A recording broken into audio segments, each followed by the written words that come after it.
Обміняли хулігана на Луїса Корвалана. Де би нам такого взяти, аби Брежнєва зміняти? Такими рядками народна радянська творчість відреагувала на обмін радянського публіциста, одного із засновників дисидентського руху Володимира Буковського. У радянських в'язницях і на примусовому лікуванні він перебував 12 років, а 18 грудня 1976-го був обміняний на лідера чилійських комуністів Луїса Корвалана. І, як відомо, подібна практика видворення нелояльних Кремлю громадян жива і до сьогодні. Практика політичної торгівлі людьми була започаткована майже одразу після Другої світової війни. Але такі обміни стали особливо активними з початку 50-х, коли посилилось протистояння між вчорашніми союзниками – Радянським Союзом і Заходом у рамках Холодної війни. Перший відомий випадок стався у 1949 році. Тоді відбулися обміни військовополонених. СРСР іноді йшов на обмін цивільних осіб і військових, але це стосувалось здебільшого повернення людей у свої країни. Водночас Сталін вимагав повернення і тих, хто воював на стороні Гітлера проти СРСР із політичних міркувань. Холодна війна набирала обертів, що не могло не позначитись на збільшенні кількості заарештованих радянських шпигунів на Заході і дисидентів, які виступали з критикою влади комуністів в СРСР. Намагання уникнути гучних публічних процесів, які могли погіршити відносини між наддержавами, підштовхнуло керівництво КПРС до таких форм повернення своїх, як за паспортом, так і за переконаннями. Початком такого точкового обміну став 1954 рік. Тоді заарештованого радянського розвідника Міхаїла Світлова обміняли на одного з американських агентів, затриманих у Східній Європі. Але найвідоміший обмін відбувся через 8 років у 1962-му.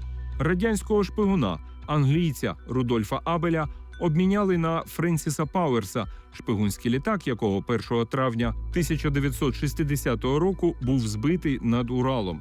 Обставини були яскравими не тільки для свого часу.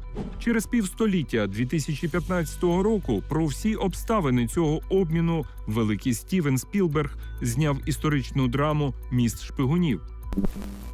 Обмін Володимира Буковського на Луїса Корвалана відкрив нову сторінку цих обмінів, коли радянських шпигунів з-за кордону почали міняти на радянських дисидентів. Щоправда, лише тих, хто системно і публічно критикував комуністичний лад. Решту, які не відповідали взірцевому образу будівничого комунізму, просто позбавляли громадянства з квитком в один кінець. Це були переважно представники московської і ленінградської інтелігенції, але не українці. В'ячеслав Чорновіл, Левко Лук'яненко, Іван Дзюба, Степан Хмара, Василь Стус обміну не підлягали. Серед українських дисидентів, які опинилися на Заході, можна назвати двох. Це Натан Щаранський, хоча його частіше згадують як єврейського активіста, оскільки він боровся за право виїзду до Ізраїлю, проте його діяльність тісно пов'язана з українським правозахисним рухом. Після засудження у шпигунстві і антирадянській діяльності і 9-річного ув'язнення у 1986 році Щаранського звільнили в межах одного з найбільших обмінів Холодної війни, що включав кілька радянських шпигунів, затриманих на Заході. Другий – легендарний генерал Петро Григоренко, український дисидент, що боровся за права кримських татар, доводив правду про сталінський геній у Другій світовій війні та засуджував вторгнення радянських військ до Чехословаччини. Його переслідування почалось ще за часів Хрущова, що вилилось у перебування у психлікарні, ув'язнення і переслідування.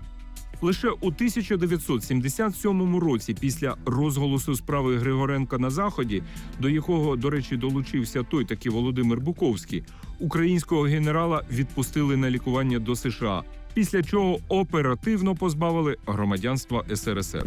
За часів президентства Бориса Єльцина Кремль знов повернувся до практики обміну шпигунів на шпигунів, і то в мізерній кількості.